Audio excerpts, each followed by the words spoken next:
All right. Good afternoon, everyone. Thank you so much for taking the time. We did want to give you just a brief overview of the project. I know that many people on this call are very familiar with this project. So if you could please bear with me for a few minutes, but I know some of you are kind of just joining, and then we also have people who may watch the recording afterward. So we'll just at a very high level to explain how this project got started and some of the background. So the consulate actually came up with the idea, I think it was around February of this year, to do create some sort of symbol that would emphasize the history of the Japan-Georgia relationship. And the consulate approached JETRO and the Japanese Chamber of Commerce of Georgia and the Japan America Society of Georgia. We had a meeting to kind of discuss some ideas on what would be a good symbol, and lots of ideas came up in the process of those discussions. And we thought about things like gardens and bridges and lanterns and other types of symbols. But one idea that we had at the time was, those of you who have spent some time at the Carter Center, which I've had the opportunity to do because of YKK's relationship with the Carter Center, you will notice when you walk into the administrative offices that there is a Japanese bell that is displayed. However, I had seen that bell many times in going into the administrative offices, but had always thought that it was such a shame that the bell was being displayed in the way that it was. It's on the ground. It's on just a small, really small, maybe, I don't know, 3-inch high little platform. And most Americans, when they see that, have no idea that that's a bell. First of all, because it doesn't look like a bell from an American standpoint. It's also really big, so you really can't tell what it is. And it's also kind of in the corner. So that I've had probably for about 5 or 6 years now. I had always wanted to make that into, have it hanging outside in the garden at the Carter Center as a proper bell tower. So we kind of started talking about that idea. And I already had a little bit of information about the story of the bell, but as part of this project, I also had the opportunity to really dive into the story a little bit more deeply and to look at a lot of different references. And what we found out is that the story of the bell is even more interesting. It kind of makes for even like a better project, I think, than we initially thought. So the reason why the Carter Center has a Japanese bell in the first place, the part of the story that many of you probably already know, was that it was donated by the Japanese community, but specifically the Japanese Chamber of Commerce of Georgia and the Consul General at the time donated the bell to the Carter Center to commemorate the opening of the Carter Center and the opening of the Japanese garden at the Carter Center. But when what had happened was that it turns out that the bell was actually, where the Japanese Chamber of Commerce got the bell was from an English person who was living in Florida at the time. And that he had the bell in his possession because his father in England had gotten the bell at some point. Now, the interesting thing is we do not know how the father got the bell in England because the father had never left England. But in investigating, the origins of the bell, it turns out that it comes from a temple in Konucho, Hiroshima. And actually that bell was supposed to have, it was the temple, along with like every other temple in Japan during the war, had to give their metal objects, including temple bells, to the military in order for it to be melted down and turned into ammunition. But luckily the bell was never turned into ammunition. It somehow survived, and it somehow made its way to England. That's one of our big questions, and we're hoping to answer that question as part of like some of the research that we're doing right now. But anyway, the bell ended up in England. The bell was then brought to the United States by the son of the person who had it. Japanese Chamber of Commerce purchased the bell, donated it to the Carter Center and to Jimmy Carter. When it was discovered that the bell actually belongs to this temple in Hiroshima, it was made known to the citizens of that town that President Carter had the bell, and there was discussion about whether or not, to return the bell or what should be done about it.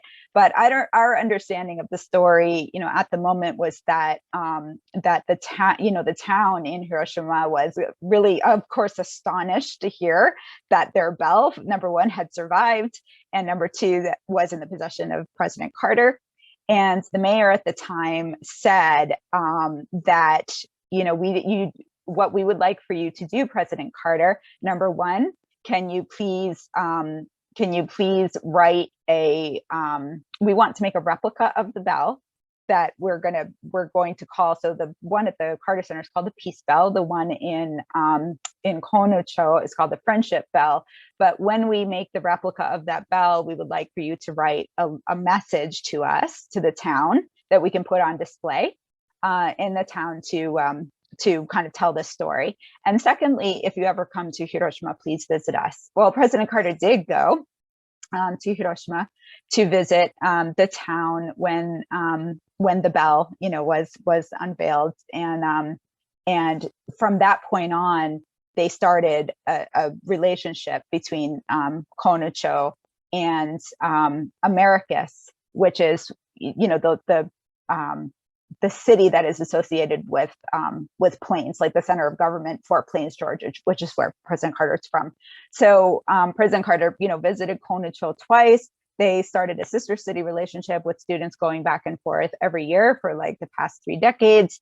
The town of Konocho built a civic center in their town, which is now called the Carter Center, and has a display of President Carter's life, et cetera. So there's a lot of very interesting angles to this story. A bell that was supposed to have been made into ammunition to fight, the Americans is now, they're on display proudly in the Carter Center, and ended up into a sister city exchange and, ongoing relationship for many decades between these two towns.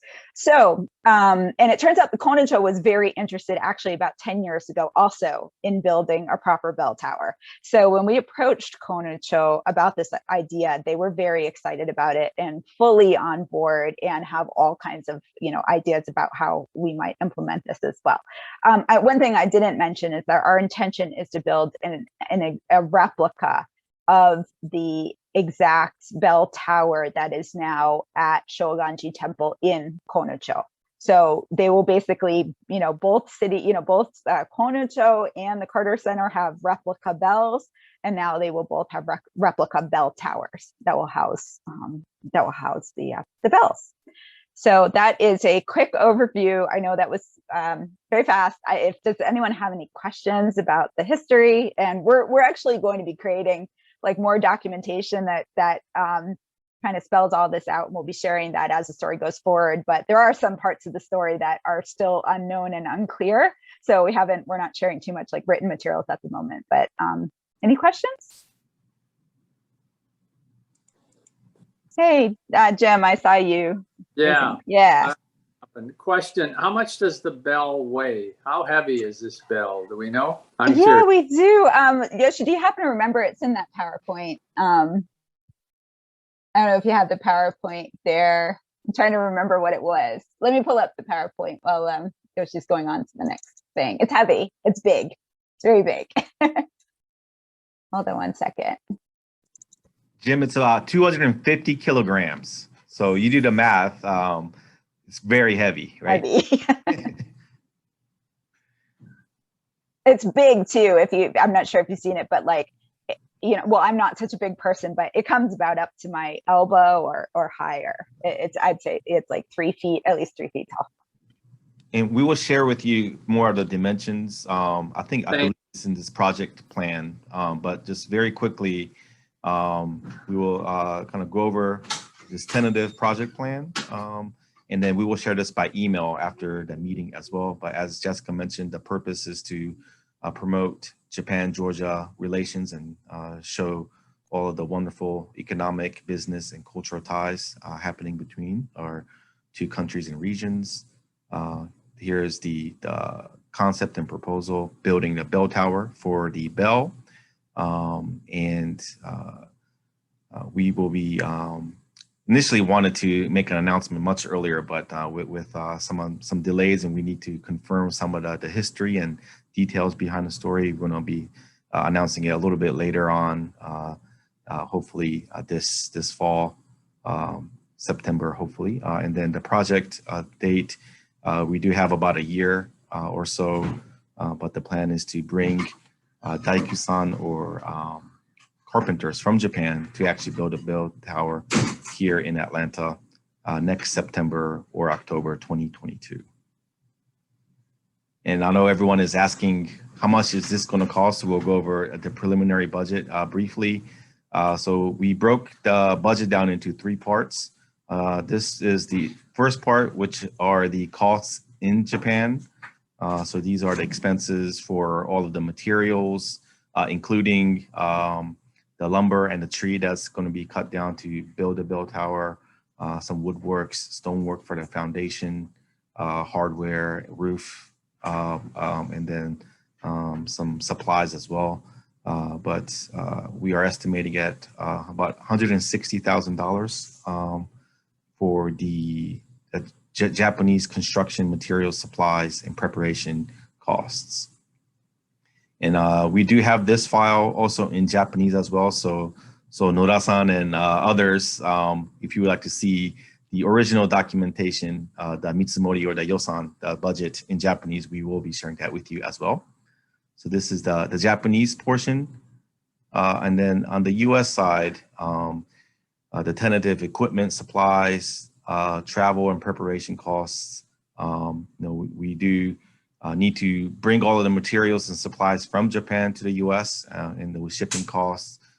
This is kind of tentative as well. Everything would depend on the final dimensions and weight and what materials are being shipped, but $15,000 for shipping, the travel for the carpenters from Japan to come at $12,500. And then they will be here in the US for about a month or maybe a little more. So for their accommodations, we're looking at about $40,000, and then per diem and equipment as well. So the cost here in the US we're looking at is about $100,000. And then not just building the tower, we are looking to have a groundbreaking ceremony and an opening ceremony and other programming and events to commemorate this construction and then celebrate the friendship that Japan and Georgia share. And we do have preliminary program or event expenses that we're looking at about $40,000. So total is about $300,000 that we are looking at. This is conservative, as we wanted to raise more funding than necessary if that comes to be, but we wanted to aim high. But the total project cost will be about $300,000. Jessica, anything to add in terms of cost, expenses? And thank you to everyone who helped with this budget as well, as including shipping and materials. We had, some of us had no idea how much things would cost, and so we do appreciate everyone's professional insights and expertise that they share with us in helping make this budget. And moving forward, the project timeline. Initially, we were looking at 3 different timelines, but we were going to be going with proposal A right here in the first column, as we were looking to do fundraising and then having all of the materials prepared in Japan, including drying of the lumber and the wood, logging, and then the shipping process. But we would like to complete the project and have the bell tower built by next September, October 1st, perhaps. That is President Carter's birthday.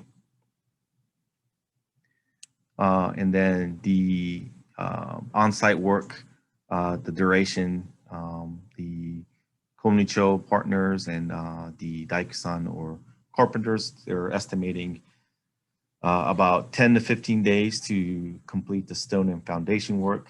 We'll have about 3 people with that. The woodworks, 3 or 4 people will be working on that for 10 days. And then the roofing, the tiling will take about 10 days as well. So we're looking at about 30, 35, maybe 40 days for the construction. And then Jessica just received this information. At the bottom, you'll see what the bell tower looks like. So this is not the Western bell towers that you see in churches, but this is the Japanese style bell tower, the traditional bell towers that you see at temples in Japan. And this certainly will be one of a kind structure, not only in Atlanta, Georgia, and the Southeast, but I think in the entire United States as well. And I believe Jessica talked about the history, and we're confirming more details, but as you'll see, this is what the bell looks like currently. It's right inside the main entrance of the Carter Center, in the corner a little bit on the 3-inch or maybe 6-inch platform right here. So the bell tower certainly would be a wonderful new home for the bell. You'll see what the bell looks like in Konicho. And then there was a similar project done in Birmingham, Alabama, Botanical Garden, but this project certainly will be more authentic and traditional here in Atlanta. And in conjunction with this project, we're also planning to create a manga or illustrated story about the bell tower and the history, and then highlighting Georgia-Japan relations, business-wise, economically, and also cultural ties as well. And very quickly, how do we get this done? We did create a steering committee comprised of the Consulate General of Japan, the Carter Center, City of Americus, the Japan American Society, Japanese Chamber of Commerce of Georgia, and also JETRO to start the planning process. And we are also have created subcommittees to help out with the different aspects of the project. The Government Affairs Committee, headed by the consulate staff, certainly work with the government officials in Japan and also here in the US side as well. So very big thank you to the consulate for heading up that committee. PR and Marketing Committee will be headed up by our very own Jessica Cork, and we'll be working with media, press releases, marketing and promoting the project. Fundraising Committee headed up by Tom Harold, Ben Greer, and Nozomi Morgan-san, and we'll be doing sponsorship and requesting for donations and contributions to help fund the project. And in addition to our activities, we're very lucky in that our partners in Japan have also offered to do some fundraising as well, but our plan is to raise as much as the expenses that would be needed to complete the project here in the US. But our friends in Japan will be doing some fundraising work as well. And then Design and Build Committee with Nora-san from Fujita Americas, Rob Marsh, and Jim Whitcomb. We hope to have more people on this committee, as this would be a very key committee in getting, making sure that the design component of the bell tower and then the different permitting and other kind of prep work that needs to be done on the US side. There's going to be a lot of a need for making sure the communication in both Japanese and English with the local organizers as well goes really well. And then Robe-san, I know you're our logistics and supply chain expert too, so any insight you can give us on shipping, that would be wonderful. And Jim-san, with your carpenter skills, I think you'd be a great addition to this committee. And then once we are ready to kind of move forward with the opening ceremony and groundbreaking ceremony plans, then we will have that committee get together and start planning those events as well. And just very quickly, I will share this file with everyone after this meeting, but kind of more details about what each of the committee will be doing. The Steering Committee, Government Affairs Committee, PR and Marketing Committee, Fundraising Committee, Design and Build Committee, and then the Opening Ceremony Committee. So that is the brief, but our concept and kind of project plan initially, and then these are our partner organizations, key people in each organization as well. So with that, maybe we can open up for questions, or if people have certain ideas and discussions, that maybe this is a good time to do that. But moving forward, we would like to have the different subcommittees start meeting to get together to do more of the detailed planning moving forward. And then we will send kind of the action plans by email after this as well. So, but Jessica, anything to add before maybe we can open it up for discussion?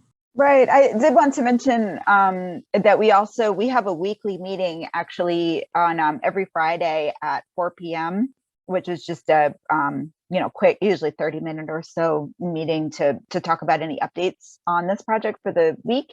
And it would be great to have one representative from each committee to be able to join that meeting. You don't necessarily need to join every week. We do keep minutes and things, but just it'll be like a standing invitation so that the committees can begin to report on their activities as it relates to this. And so one thing that will need to be decided is who will be each committee leader, or at least the representative that will attend that meeting, so that Yoshi can send an invitation. Yoshi, are there certain committees that have already have a person in charge, so to speak? I don't think you outlined that, did you? No. So certain committees like government affairs, PR, marketing, and fundraising, we do have committee leads. For the other committees, we're right now trying to identify the key person and the leader. So if you are interested in taking the lead, or if we can help kind of go over more details about the responsibilities of a lead within the committee, we can certainly talk offline as well. So for those committees that already have a lead person identified, I think one thing we're going to mention in our meeting this afternoon is I think we should have our steering committee leaders reach out to the subcommittee members to start, actually getting those groups together. But yeah, for the ones that don't have somebody identified, for sure, if you're interested in that role, please let Yoshi or me know soon, and we can get those committees up and running. And one additional just note is we would like to keep this project kind of under wraps in terms of until we make the big public announcement.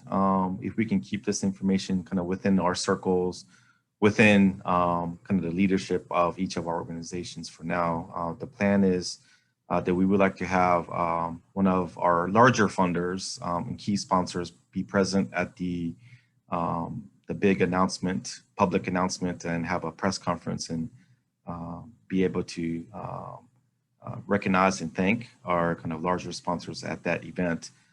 So we would like to try to do the best we can to keep this information confidential just amongst our for the time being.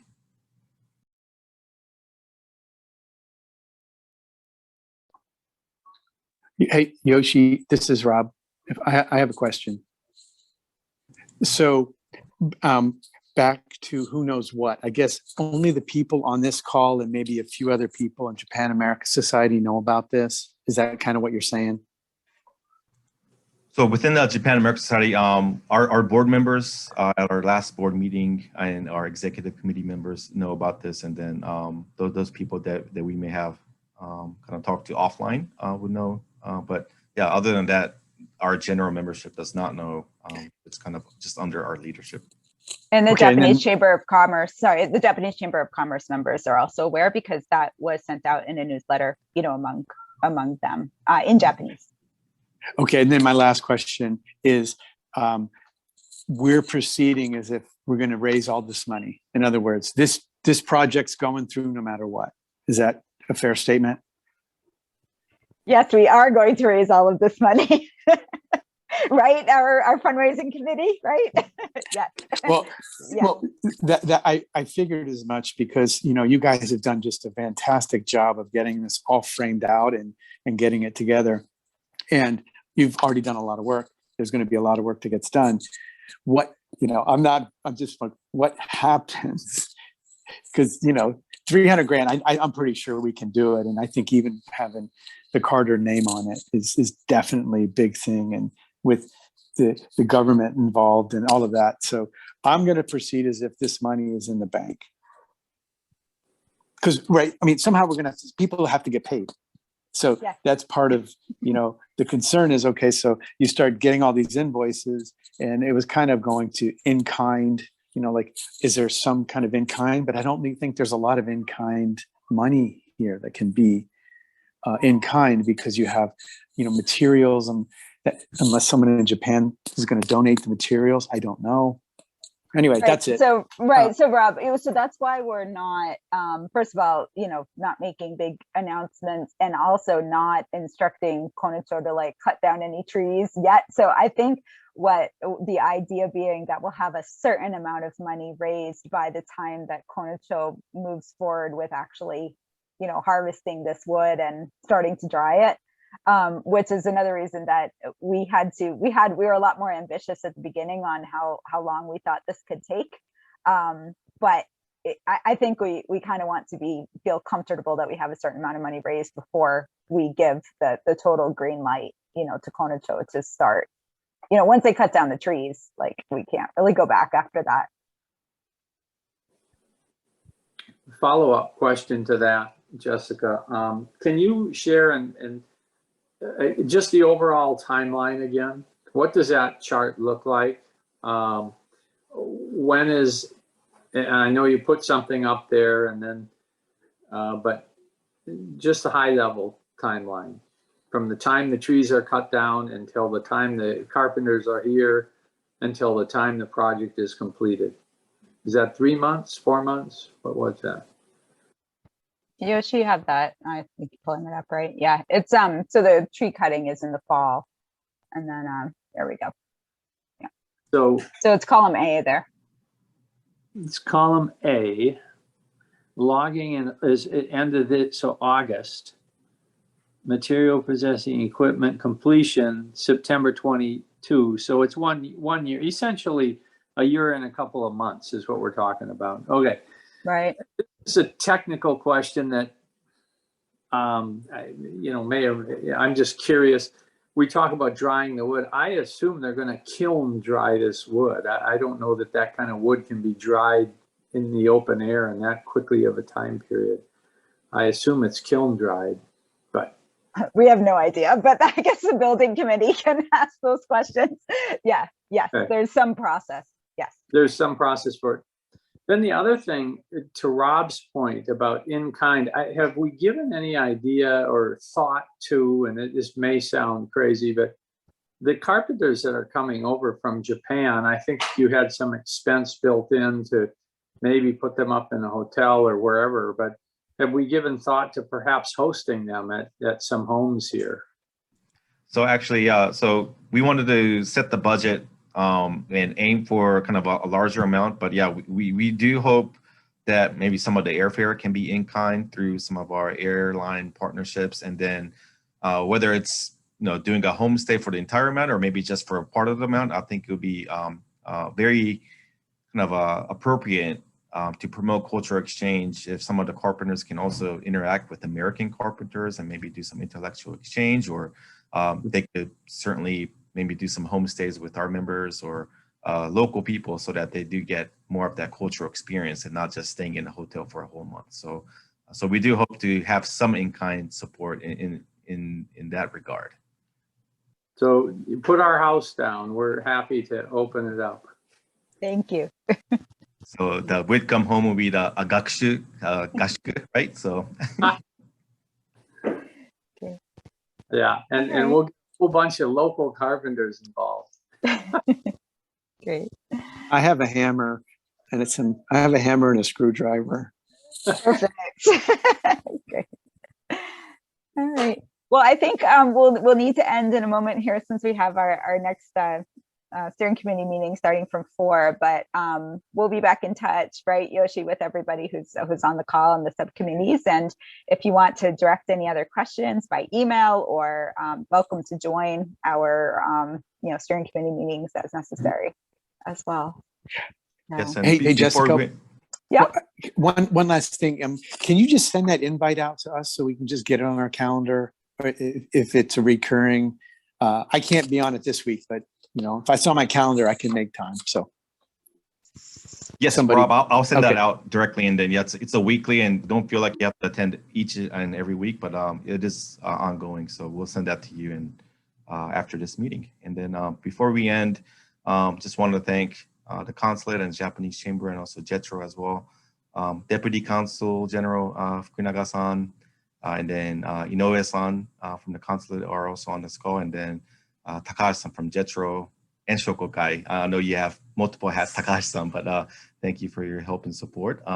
Any comments or any remarks that you would like to make before we end today's call?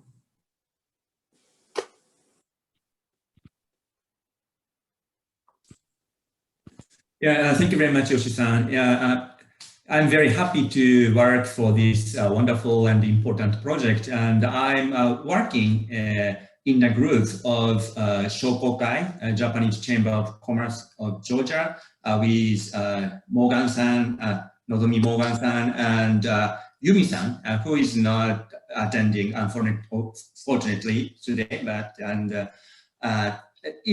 this group is to develop the good relationship with local communities. So, and I asked Noda-san, who had a lot of experience in construction industry, to participate in the design and build subcommittee. So I'm grateful to you all. Thank you very much.